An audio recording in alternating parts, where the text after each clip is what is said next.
China's economic downturn has led to a wave of layoffs, closures, with business owners disappearing across the nation.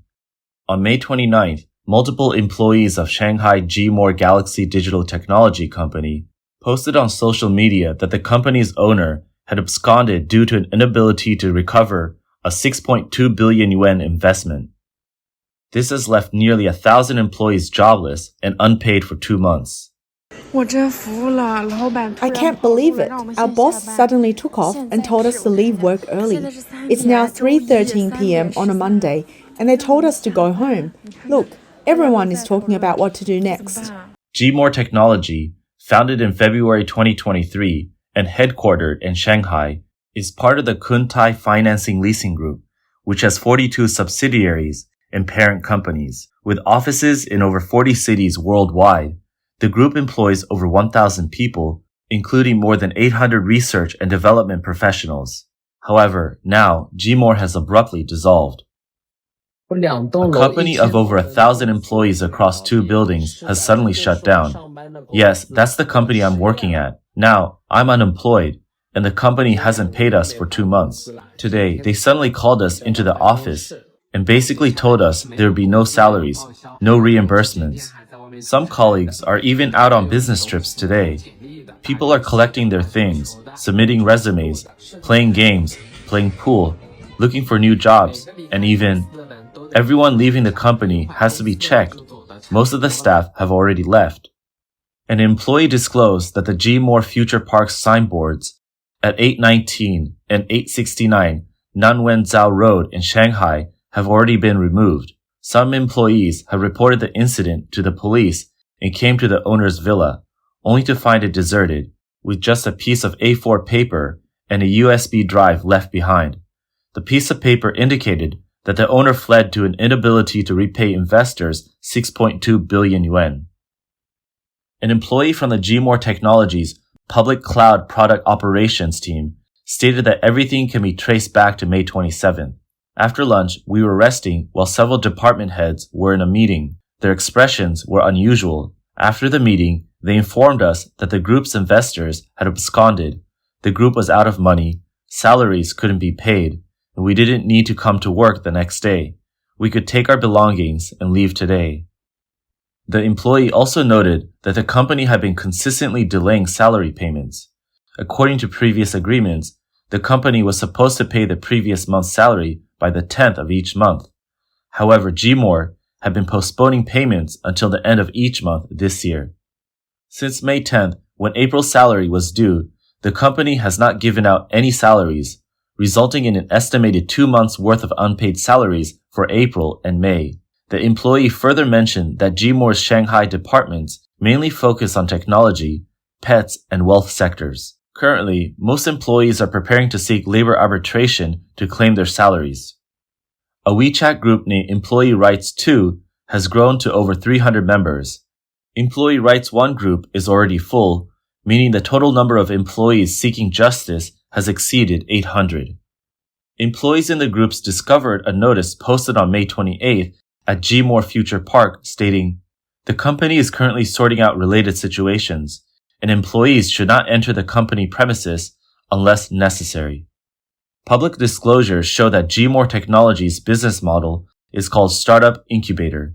In 2023, G-More Technology completed investments across 12 different industries, covering the metaverse, artificial intelligence, big data, cloud computing, AIGC, fintech, privacy computing, Internet of Things, medical and pet sectors, digital manpower, and blockchain, with investment amounts ranging from 400 to 500 million yuan. G-More Technology partner and marketing president Liu Yi previously stated that the company targeted markets with early projects that hadn't been fully validated by the market. In his view, only 10% to 30% of China's frontier technology achievements are applied in actual production, with just 20% forming real industries. Earlier, Liu Yi had disclosed in media interviews that over the next 5 years, G-More Technology planned to invest 3 billion yuan in frontier technology tracks, keep on exploring new technologies and application scenarios, and promote their exploration of using smart technology to drive new economic productivity. However, such a broad business scope raised employees' doubts. Employees questioned whether the company had spread its business too thin. Initially focused on finance, including some P2P operations, the company gradually shifted to technology sectors like cloud computing, the metaverse, AI, and other businesses. Later, it even ventured into the pet sector, adopting over 800 cats in Shanghai. Concerns were raised. Why engage in so many areas, especially when many of them are not profitable during the startup phase? During the annual meeting, the leadership explained it was for project incubation and encouraged employees to provide innovative ideas to support project incubation. They believed that if at least 2 out of 10 projects succeeded, the company could profit and support the other 8 projects. Currently, there are over 12 core projects under the name of Gmore Technology. Gmore Technology also invested in Shanghai Shunta Technology, which opened the Animal Oasis Fengshan Cat Shelter and Adoption Base last year. As of the end of last year, the base had housed over 1,000 stray cats. On May 28th, the shelter announced through its official channel that due to disappearance of Gmore Galaxy chairman Chen Chun, the base faced severe financial issues, significantly impacting its operations and seeking ways to overcome the crisis. Public information shows that Chen Chun has been an equity investor for many years and still serves as a legal representative, shareholder, and senior executive of several companies. Data indicates that Chen Chun still holds a 12.7% stake in Shanghai Gmore Galaxy Digital Technology Company. However, Chen Chun is better known as the founder of Zhongzi Lian. Public reports indicate that China's online lending platforms experienced rapid growth starting in 2011, with several platforms such as Zhongzi Lian launching during this period. In January 2015, Chen Chun was awarded Honorary Member of the China Association for Promoting International Economic and Technical Cooperation, appointed as Honorary Director of the Institute of Industrial Development at the Chinese Academy of Management Science, and received accolades such as Top 10 Honorable Figures in the Internet Finance Industry and 2014 China Economic Person of the Year. On job-seeking platforms, an employee reported the incident to the police on May 27th. According to the police report receipt published by the employee, Chen Chun had been missing and unreachable since 9 a.m. on May 24th. According to an interview by NTD Television, China has faced severe economic crises in recent years, with skyrocketing local debts. Numerous business owners have fled due to heavy debts, leaving investors with heavy losses. Additionally, a number of business owners are also burdened with debts due to unpaid project funds by the government. Mr. Zhang, a construction site contractor in Shanghai, said the government owes billions in project funds to all contractors, who have been trying to pursue these payments but to no avail. It's tough to do any business now, including restaurants and supermarkets. Over 60% of them have shut down. I used to be in construction, and our projects ended in 2020. We still haven't been paid for the work. We did some shantytown renovations, but the county government hasn't paid us. The manager of the project department is a party committee secretary. Just 2 days ago, I called him to ask when the project funds would be settled. He said there's no money for now, and nothing can be done even if I keep asking. The biggest debtor owes us over 80 million yuan, and we're owed 4 to 5 million yuan. I borrowed a lot from the bank, and now my house and car are all up for mortgage. I can't do anything but work now. It's hard to find work, and there are more than 40 people whose wages are also being withheld like me. We sued in court 6 months ago, but the owner has disappeared. Post-COVID-19, China's economic recovery appears bleak, exacerbated by the massive withdrawal of foreign capital, leading to widespread industry downturns. The economic situation is definitely worsened now. It's bad across China. Many businesses are closing, and wage arrears are becoming far too common. Some haven't been paid for a year or two, and some for several months. It's especially common in construction. It's hard to make money doing business now. Mr. Wang, a restaurant owner in Fujian, failed in the field of restaurants, construction, and renovation businesses, and is now working to repay his debts. I've been in business for several years, all at a loss. Now I'm working for others to pay off debts. I invested all my savings and took loans from the bank. The last business that failed was a restaurant. Too many restaurants are closing. So much money was lost. I lost 200,000 to 300,000 yuan over 2 or 3 years. Now I'm working to pay off the debt. I have just a few tens of thousands of yuan left to pay off. A supermarket owner in Dongguan, Guangdong, also named Wang, shared that people around him practically have no money at the moment and have to actively reduce daily living expenses. For the past few months, he has been running his business at a loss. I run a supermarket selling daily necessities, and I'm losing money every day. Business has dropped by 70%, and I'm barely scraping by. My rent is also higher at 10,500 yuan, and even though it has been reduced by a few hundred, it's nothing if there's no business. Many shops are closing. Across the street, a store that has been open for over 10 years has also closed.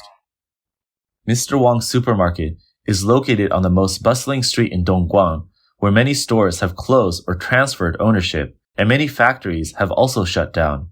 Those still operating are struggling to get orders, holding on in hopes of a turnaround. Dongguan used to be famous nationwide. If Dongguan can't make it, think about other places. Is there anywhere doing better? Dongguan's GDP was rising the fastest, but now it's over. I'm very pessimistic. Across from me, many factories have also closed. There's basically no one left, all emptied out, and the thinking about the financial losses makes me want to cry. Mr. Wang mentioned that the current economy is so poor that many business owners are barely hanging on. Many have fled with goods and cannot repay their debts, leading to their cars and houses being repossessed by banks. In recent years, China's economic growth has slowed or even stalled, with intensifying challenges both inside and outside the country. The bursting of the real estate market bubble, escalating international trade frictions, and increasingly severe internal debt issues have worsened the business environment. It is common for business owners in China to flee or even commit suicide. The collapse of Shanghai Gmore Galaxy Digital Technology Company is not an isolated case, but a reflection of the nationwide wave of company closures. After businesses shut down, employees not only lose their jobs, but are often left with unpaid wages. Many try to sell off company property to make up for their losses. Today, look at this set of equipment I've just got. A monitor, a CPU, and a printer. I got all this because a young guy told me his company went under, and the owner ran away. This equipment was provided by the owner during the pandemic for him to work from home, and it cost over 10,000 yuan at the time. Now the owner is unreachable and still owes him several thousand yuan in wages, so he had no choice but to sell these items to cover his living expenses. It is challenging to grasp the full picture of business closures and shutdowns, especially private enterprises, from official Chinese reports, but the situation in various sectors have been exposed through different channels. According to financial website TNT Post, enterprise credit inquiry platform Chi-Cha-Cha revealed that as early as December 2023, 10,900 chip-related companies in China have been deregistered or had their licenses revoked, a nearly 90% increase compared to 2022. This means an average of 31 chip companies disappeared daily in 2023. Additionally, Chi-Cha-Cha data shows that nearly 7,000 rural home-based businesses shut down in the first 11 months of 2023. This list could continue, covering catering, clothing, and other industries. The Chinese government acknowledges that private enterprises provide 80% of China's jobs. Thus, behind these alarming closure numbers lie countless workers whose lives have been altered. Industry outsiders are not surprised by the wave of company closures, layoffs, and unemployment in China in recent years. According to data from the National Bureau of Statistics of China, the total profit of Chinese industrial enterprises has been declining since 2018, with only brief rebounds in 2020 and 2021. From January to October 2023, The total profit of industrial enterprises above designated size nationwide reached 6.1 trillion yuan, a year-on-year decrease of 7.8%. Meanwhile, the unemployment rate for young people aged 16 to 24 has been on the rise since statistics began in 2018, with the youth unemployment rate in May 2023 being double that of 2018. The average number of employees at A-share listed companies in China also dropped from 6,560 in 2018 to 5,775 in 2022, a decrease of 12%. These data have sparked widespread concern about China's economy slipping into deflation.